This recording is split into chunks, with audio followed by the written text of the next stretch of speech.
while back I was sitting with a couple and working through some issues they had between them and kind of bringing some mindful strategies to it and so forth. And the husband, or I think they were married, he kind of went into a story of trying to explain, his kind of reactive patterns and some really pretty hot conflict they had. It was a pretty lengthy process of trying to describe what it was like for him, using mindful language. And when he was done, I was kind of touched. But I turned to his wife or his partner, and I said, "So, having heard all of that, what do you feel?" And she said, "I feel he's an idiot." I said, "That's not exactly a feeling." So we looked for a couple more feeling words to try and, get down there a little bit.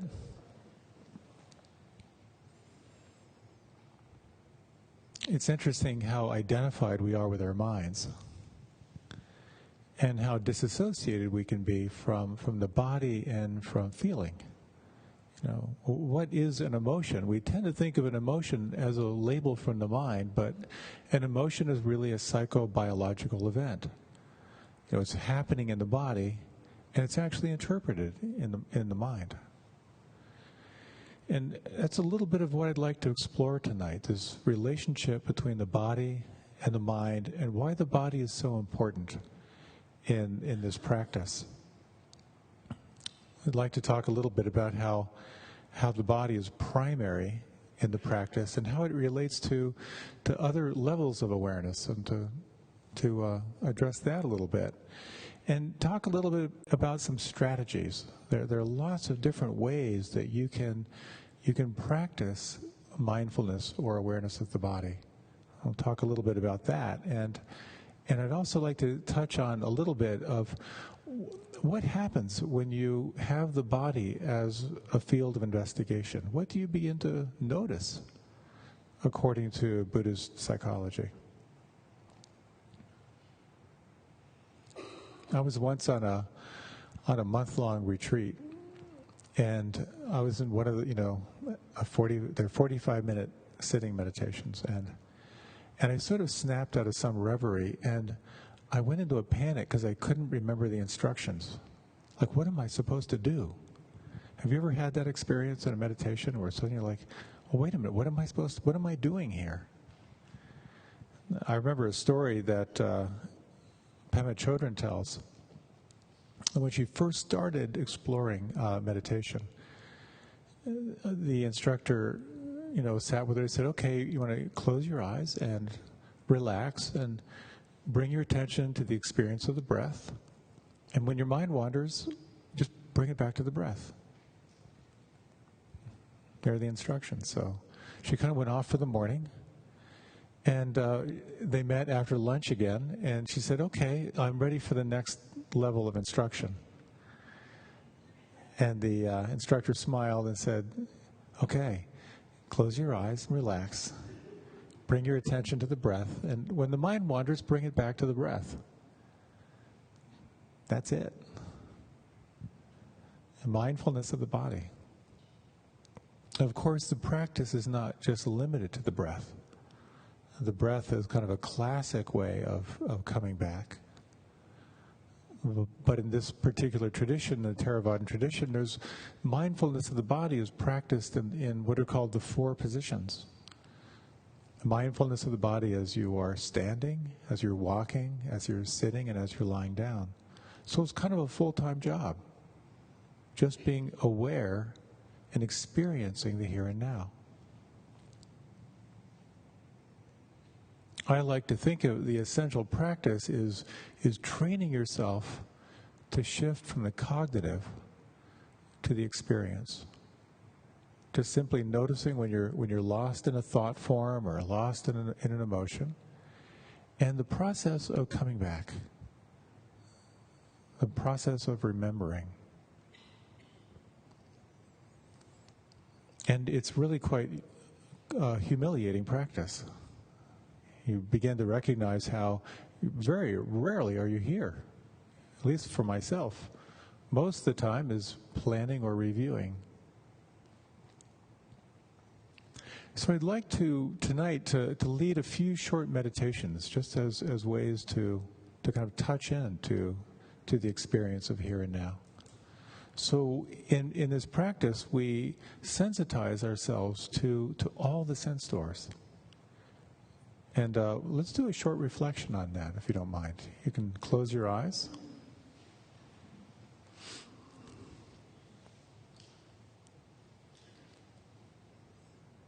And you might turn your attention to the sense door of sound.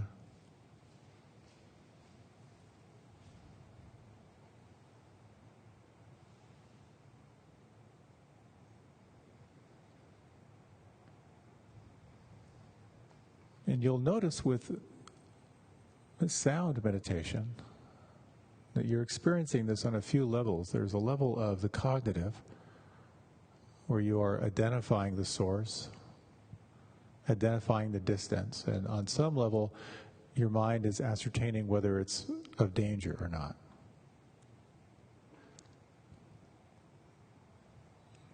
And there's another level which is referred to as bare attention, which is the experience of the sound. And you might explore just for the next 30 seconds, can you actually feel the vibrations of the sounds?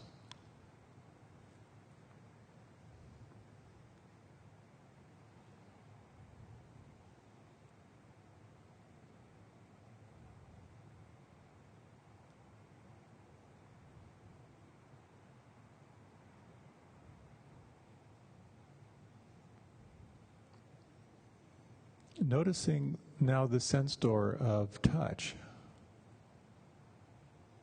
the air against your skin, the weight of your arms,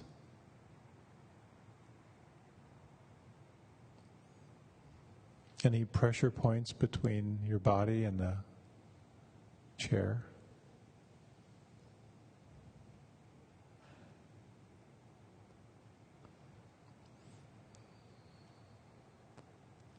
You cannot feel better by trying harder. There's actually kind of a little switch that happens where we can move to receiving the sensation.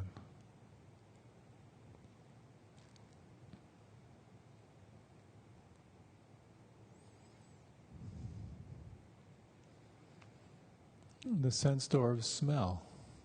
When you turn your attention to this sense door, what do you notice?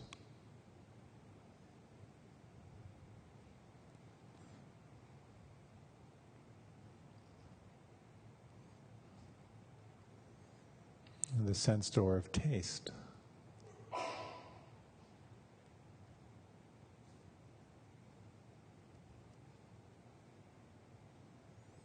And for the next 30 seconds or so, you might bring your attention to the sense door of sight, with the eyes closed, the perception of light beyond your closed eyes.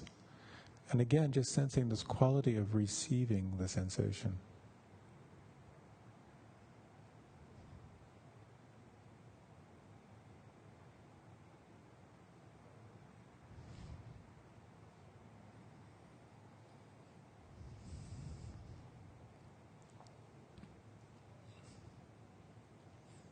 In Buddhist psychology, the brain is considered a sense organ. You might just kind of acknowledge this amazing processing happening with all the sense doors open.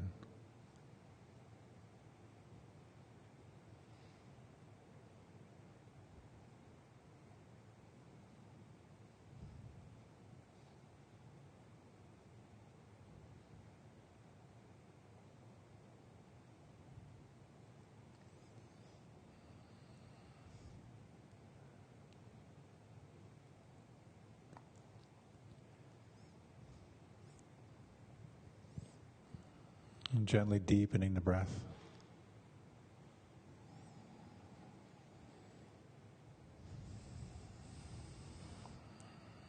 And if you like, you can open the eyes, or feel free to remain with the eyes closed if you prefer.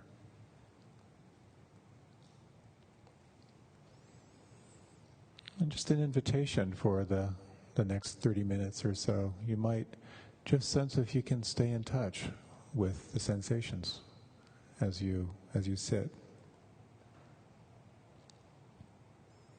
So we get so identified and caught in our thoughts and in our beliefs.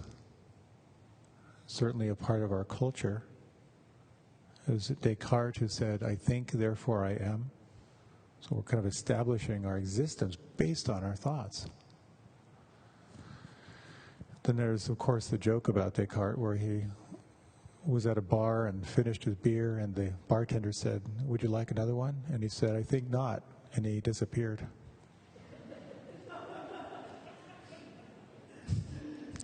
I had to work that one in somewhere. So as many times as you forget, the practice is to remember, to come back. It can be excruciating to really see how much we're lost in thought. There was an Asian teacher who didn't speak very much English, but taught all around the United States. And when he was heading back, someone said, "Could you describe kind of the North American mind?" And his response was, "Lost in thought." What is amazing through so many of the studies of the brain is the profound effect of this practice of coming back, of just inclining the mind more to this experience of here and now. There is a direct relationship between present moment awareness and happiness. The more you are in the present moment, the more you tend to feel satisfied and happy in your life. The effects on your physiology are quite amazing. The effects on emotional equilibrium, mental clarity, intuition, all of it comes out of this source of coming back to the here and now. There's a woman I was talking with once, and she was telling me how she was on a meditation retreat, and she heard a gull. And she had a warm memory of being with her family when she was at the shore. And then that made her think of her father, and she felt some nostalgia for her father, kind of missing him. And then she remembered a time when he kind of opposed her going to grad school. And then she remembered a time when she wanted to take advanced placement courses, and he told her not to bother. And then she defied him and did really well, and it created a rift in their relationship. And then she started thinking about all the boyfriends she had who never really acknowledged her. Always felt some competition with them. And then she was filled with a sense of despair that she'd never find the right person because of this inner attitude. And then the sound of a gull kind of brought her back to the present moment. The word in Pali is papancha, and it means proliferation. Just the sound of a gull kicked off this incredible 30-minute mental process. And of course, that's what happens all the time. Something occurs, we react, we get lost in that endless loop of associating thoughts to thoughts to thoughts. When you can remember your anchor, when you can remember the coming back, there's something quite profound of that remembering. There's sometimes just a little bit of perhaps a disidentification. You become more aware of the patterns in your life, how you react, etc., etc. So let's try another little short meditation.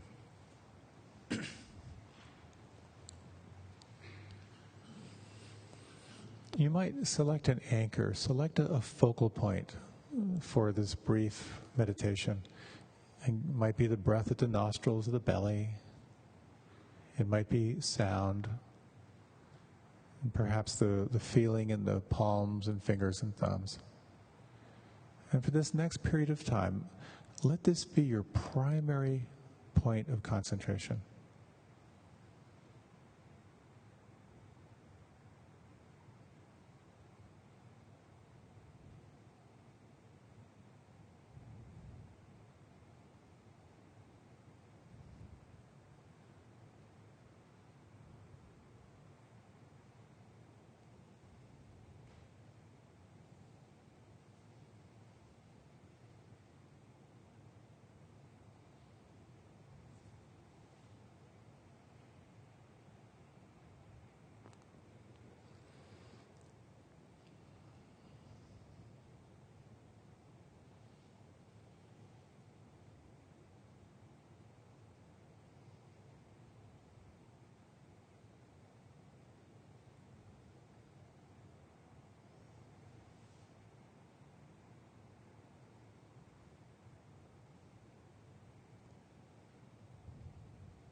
And gently deepening the breath.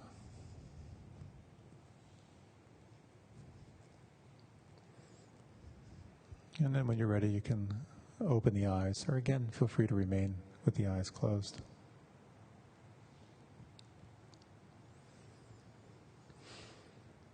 So there's an interesting evaluation. Sometimes some meditators will talk about NPMs, noticings per moment. How much of that time, in that 2 minutes, were you actually engaged with the experience of the anchor? And how much of that time was the mind off or commenting? There's a particular chain of proliferation that we experience. On the most fundamental level, when we really pay attention, there's just raw energy. Just raw data of energy, the vibration of the sounds, the feeling of the breath, the pulse or tingling or movement of sensation. It's neither good nor bad. It's just sort of like a fluid happening thing. That is then interpreted by the brain and put into one of three categories.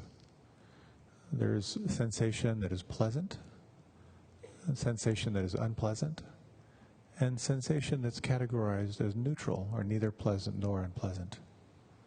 The word is Vedana. It's sort of that felt sense.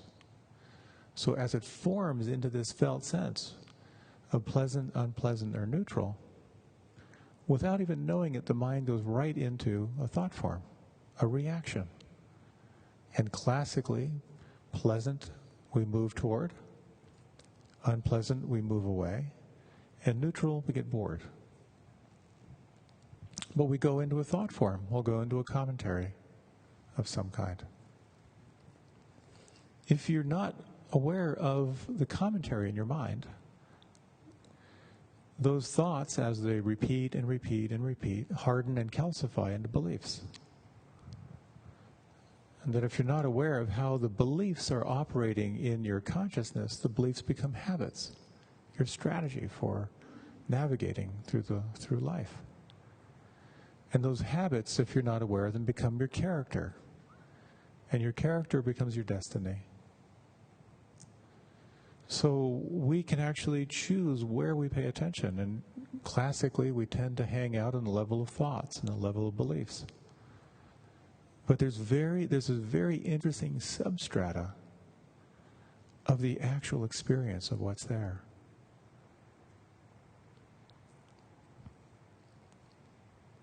And it can be kind of an interesting minefield to really tune in to that felt sense when we can sort of get under the thoughts of the mind.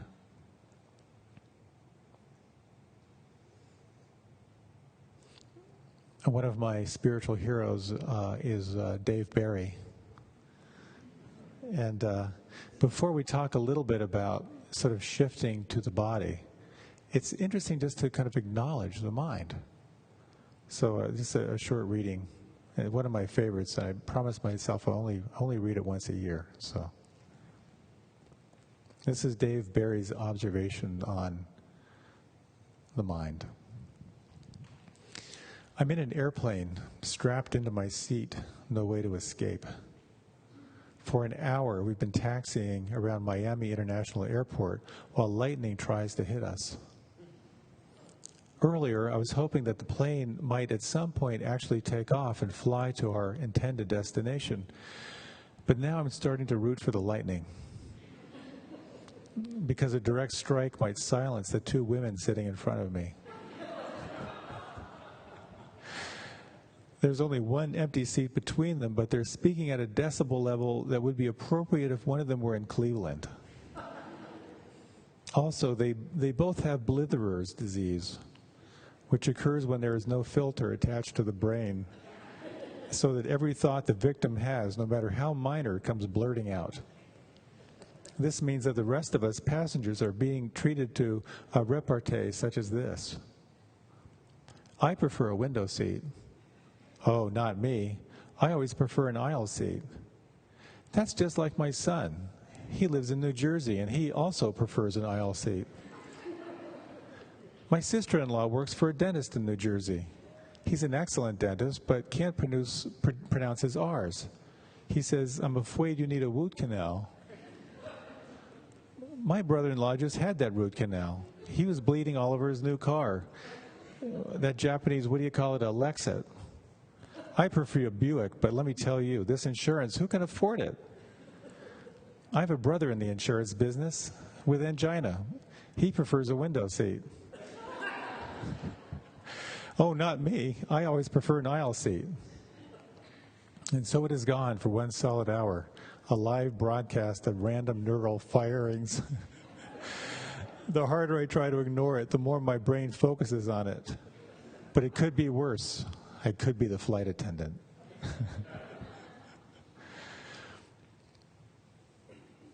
So when we practice self-observation, maybe you've noticed this same quality of the mind. It just goes on and on and on, making up stories, reacting. And sometimes you can kind of short-circuit the proliferation by coming back to the experience of here and now, the shift from the cognitive to the experience. So it's not just sort of short-circuiting the endless loop of cognitive processing. Something also happens when you practice awareness of the body. You begin to come in contact with what's there. Not only what's there in the moment, but you begin to see as well into the qualities and characteristics of reality. There's a beautiful writing which I found on the internet. I've read this before, and I'll just read some selections from it. You might like to close your eyes for this one, because it doesn't have a title, but I gave it the title of a felt sense prayer. As you listen to the breath and as you feel inside, just listening to this representation of the voice or the presence in your body. I am the pain in your head, the knot in your stomach, the unspoken grief in your smile. I am your high blood sugar, your elevated blood pressure, your fear of challenge, your lack of trust. I am your shortness of breath, your fragile low back, the cramp in your neck, and the despair in your sigh. I am where you hurt, the fear that persists, your sadness of dreams unfulfilled. I am your symptoms, the causes of your concern, the signs of imbalance. You tend to disown me, suppress me, ignore me, inflate me, coddle me, condemn me. I am not coming forth for myself, as I am not separate from all that is you. I come for your attention, to enjoin your embrace so I can reveal my secrets. I am a messenger with good news, as disturbing as I can be at times. I am wanting to guide you back to those tender places in yourself. If you look beyond my appearance, you may find that I am a voice from your soul, calling to you from places deep within that seek your conscious alignment. I am your friend, not your enemy. I am simply tugging at your sleeve. You are a being so vast, so complex, with amazing capacities for self-regulation and healing. Let me be one of the harbingers that lead you to the mysterious core of your being, where insight and wisdom are naturally available when called upon with a sincere heart.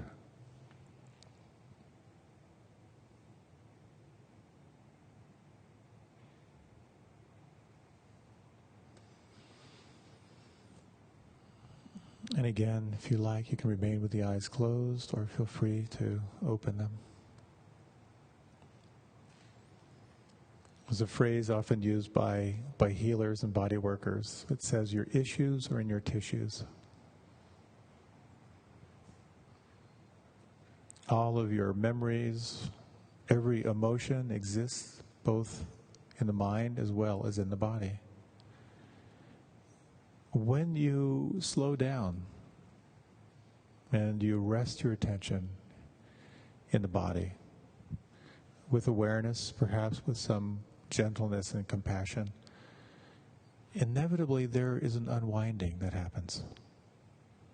There are undigested experiences that will rise to the surface when you can allow them with a sense of curiosity and kindness. In the practice of recognizing what's arising, sensing if you can allow it, of intimately investigating and being with the body, this natural unwinding is sometimes quite miraculous. And we experience it as memories, and we experience it also directly inside, in that felt sense, in that unwinding.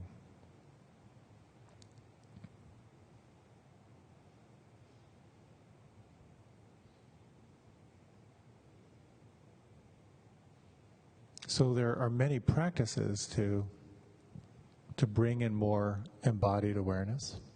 Some of them are very willful, and some of them are more surrendered.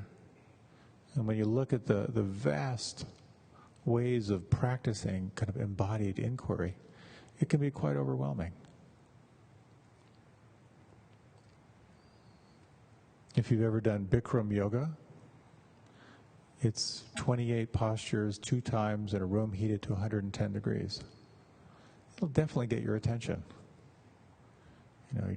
I've studied that and done a fair bit of that, and it's very easy to sort of stay in the body. And I meet many people who say, I love yoga, but boy, do I hate meditation. And in many ways, the yogic practices are quite powerful, because when you're trying to hang on, going into Trikonasana, into the triangle pose, and just in sort of that desperation, you're there, you're in your body.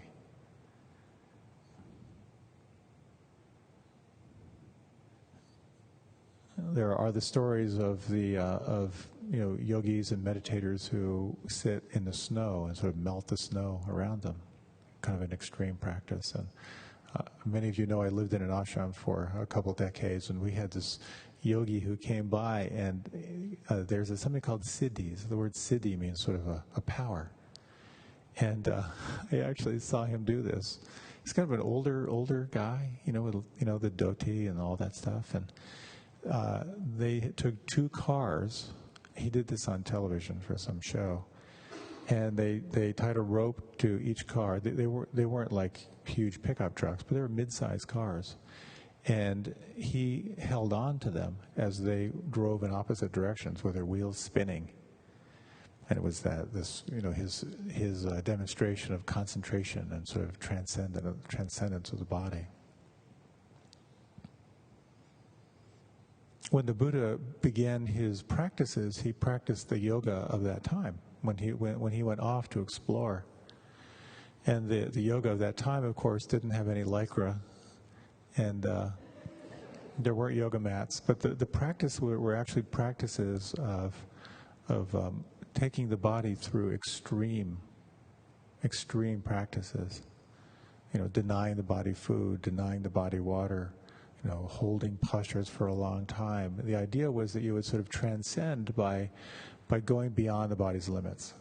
It's not unlike many of the Sundance experiences, the Native American tradition where they do the piercing of the thong to the leather to the tree, and it's sort of like an ecstatic release.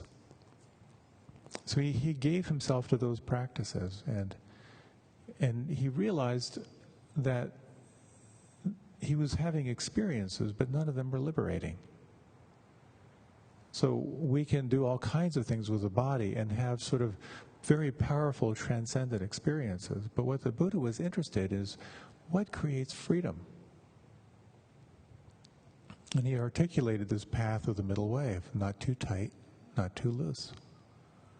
So in relationship with the body, it's very interesting to look at the attitude toward your body. The times when you think, I've got to whip myself in shape, So the middle way is a very interesting articulation, and there's some practices that are very extreme and willful. Other practices are more about surrender and letting go. On the letting go side, some of the practices get very, very subtle. In the yoga world, there's yin yoga, where you're lying down in different postures and sort of surrendering into that release. The practice of, deep body scan meditations. And when the mind can get very, very focused, the practices can become more and more and more subtle. In practicing the really deep concentration practices, when you have a certain presence and you can sort of stay with this moment to moment to moment awareness of sensation, the anchor can actually be the experience of the breath outside your body. And so that gets very subtle. It's just the sensation of the breath at the rim of the nostrils and that little triangle below the nostrils. Very, very subtle. So oftentimes people will ask me, well, what practice should I do? And my personal opinion is finding that middle way, not too tight, not too loose. That's your practice. Find what will cultivate that. In an urban environment with a lot of stress, to come home and expect yourself just to sit and feel the subtlety of the breath, you might be asking too much. You might find that doing something really rigorous, a yoga practice or exercise, that is going to help you to release sort of the deep-seated tensions that will allow you to sort of rest more in the body. One of the analogies I really like, and of course I mentioned this quite a bit here, is the sense of using focus to bring yourself here, and then opening to a sense of flow, noticing what's changing, and then a sense of letting go, of focus and flow and let go. I find that analogy to be really helpful. So practices, spiritual practice, come in the form of the doing practices, but also the being practices, the practice of just relaxing and letting go. And part of every one of us needs to sort of find, what is the practice that will really be helpful for me? If you find yourself scattered or over-emotional, a concentration practice can be quite magical. To really bring yourself to a sense of focus, concentrate, calm. Other times when you feel really tight and wound up, well, the perfect antidote might be a letting go practice, of just lying down and doing a body scan, or kind of releasing the grip. I think some traditions will tell you exactly what practice to do. I feel that the more you study different techniques and different traditions, as my friend Pat Coffey says, you become a contemplative artist. You realize that different techniques at different times will be most appropriate.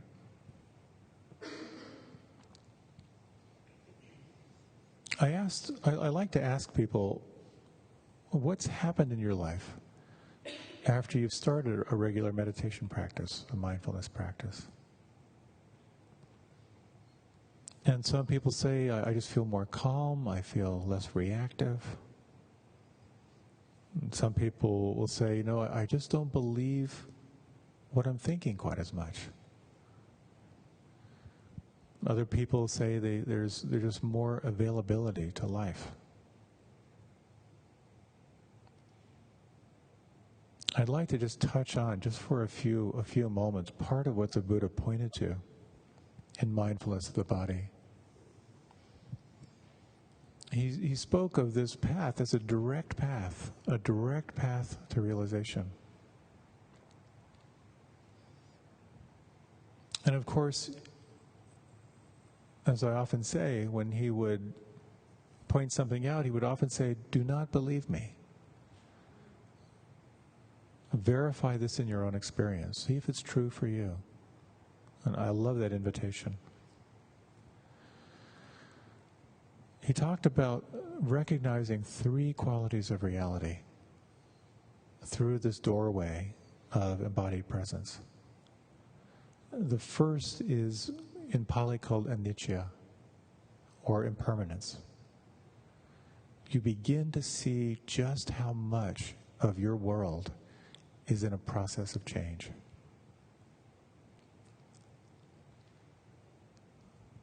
You begin to see that anything that is born out of causes and conditions will fall away. It will change and fall away. When you rest your attention in the senses, this starts to become evident. It's always changing. I remember on a month-long retreat when I would have my interview every twice a week, I was having these amazing experiences. But after a while, I would just sort of report out, it's always changing. And the second quality, or the second characteristic of reality you begin to notice, is called dukkha.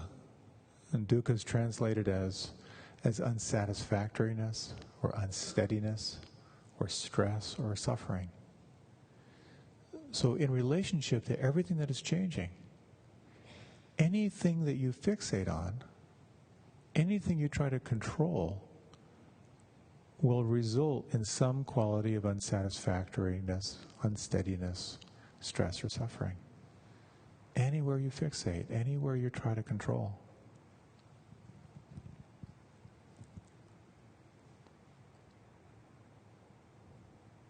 Barbara Streisand said, "Why does a woman work 10 years to change a man's habits and then complain he's not the man she married?"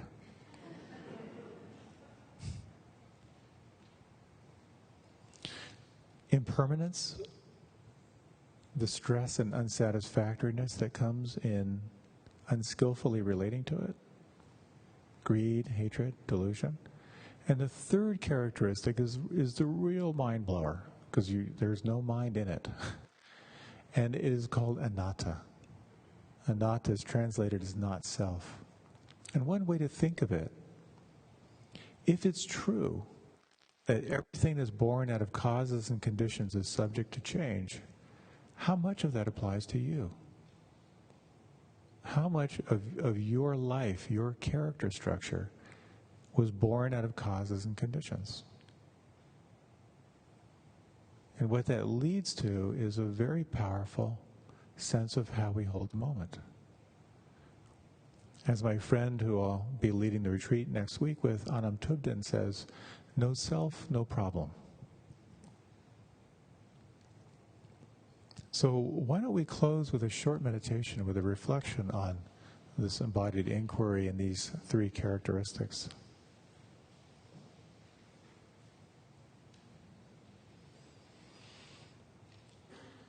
So you might, in your own time, let the eyes close.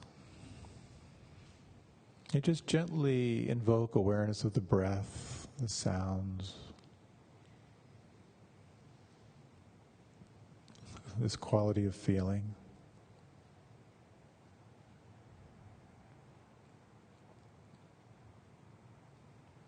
And notice what's changing.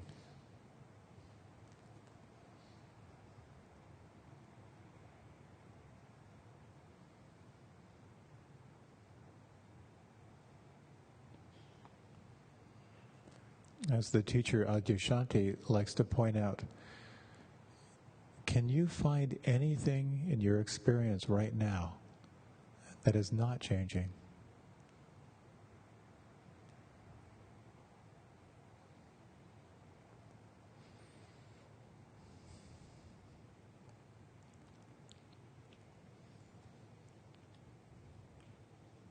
Reflecting on this quality of dukkha, that where the mind fixates, there will come a quality of unsatisfactoriness or stress. And conversely, where the mind is not attached, there is a quality of spaciousness, of ease.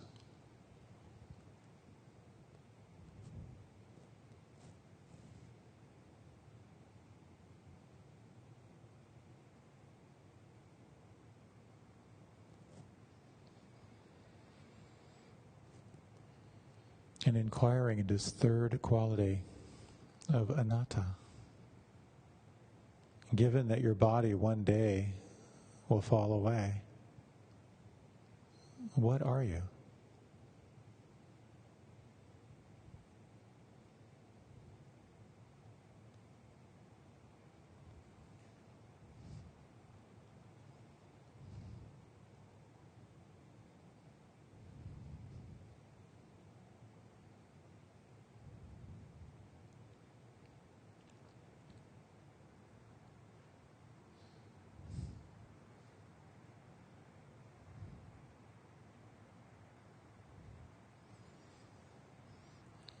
In these three characteristics of impermanence,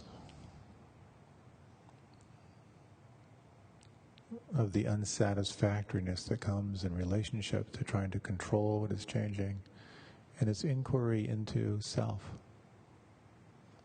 You might also bring in a quality of kindness, of compassion.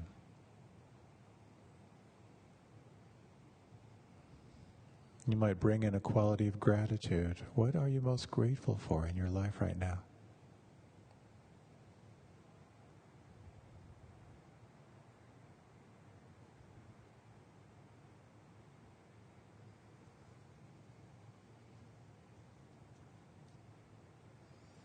You might bring into mind those in your inner circle, those with whom you're sharing this life journey, and in your own way, wish them well.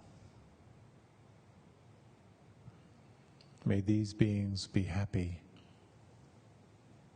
safe, and free.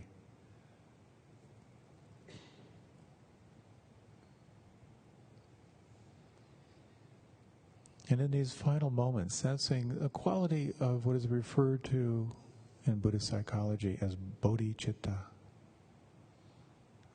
the mind awake and spacious, non-grasping, and the heart, the quality of kindness, of compassion for yourself and others, radiating out in all directions.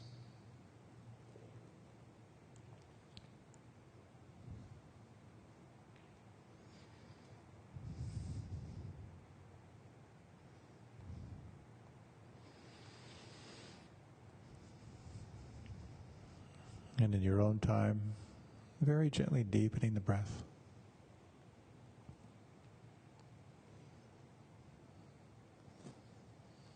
And as you're ready, you can let your eyes open.